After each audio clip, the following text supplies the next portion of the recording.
Sir, question for you. Have you ever been broke before? Multiple times. Yeah? Quick question for you. Yeah. What do you do for a living out here in New York City? I work on Wall Street. And how long have you been in finance for? 15, 16 years. Yeah? I go all over the country just asking successful people how they made it for the younger generation. Can I get just 1 minute of your time real quick? Yeah.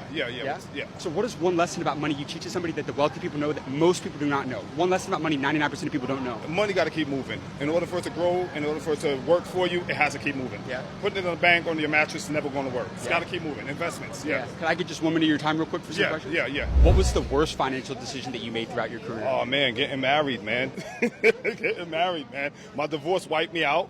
It was terrible. Marriage is a business, and I didn't look at it like that. You know, I was one of those sucker for love kind of guys. So I was, I'm in love. You know, it's a business, and if you don't look at it like that, that could be one of the worst financial mistakes you make. I'm being honest, being very blunt. Wiped me out. Had to start over from scratch. But the beauty of it is, once you have it in you internally to build, you have the dog in you, the fight in you. Doesn't matter. You'll always rebuild. It's not about losing it. And anybody listening, it's not about losing it, because you have the dog in you. You can fight and bring it back. What it's really about is this. It's about recovery time. See, if you lose it at 20, you're probably in your early 20s, mid-20s. It's okay. You have recovery time. You're young. I'm 45. I'll be 46 in 2 months. If you lose it in your 40s, your mid-30s, it's terrible, because you don't have the same recovery rate as someone who's 20 or 19 or 25. So also they say you are the sum total of the 5 people you hang around with. So be careful of the people you have around you. Be very selective, because you are the sum total of the people you hang around with. So those are some of the big mistakes we make. A lot of times people try to use socializing for networking. You're really not networking. You just want to be social. And just to be social is a waste of time. Anytime I look at it, like if you're interacting with someone, like I'm interacting with you, there must be a reason why we're interacting. There's a bartering, right? There's an exchange. What am I getting out of talking to you? Some exposure, maybe some likes, which I really don't care about, but that's the reality, right? What are you getting out of talking about it, right? Some information, right? So anytime you interact with someone, you must always ask yourself, what are we exchanging? Now, real quick before we go, last thing,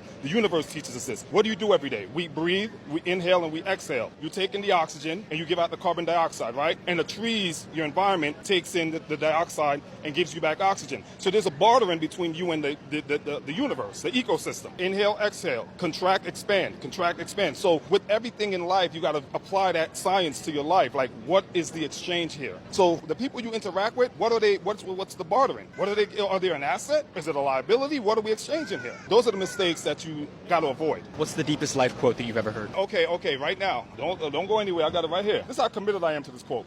Reality is merely an illusion, albeit a very persistent one, by Albert Einstein. And I'm not, look, it's right here on my phone, it's my screensaver. I always use that to remind me that reality is an illusion, although and albeit a very persistent one. None of this, I could curse? Yeah. All right, pardon my language. None of this shit is real. It's all an illusion, albeit a very persistent one. And that's what makes it a reality, because it's so persistent. And that's Albert Einstein, that's not mine. That's amazing. Thank you so much for your time. Yeah, no problem, bro.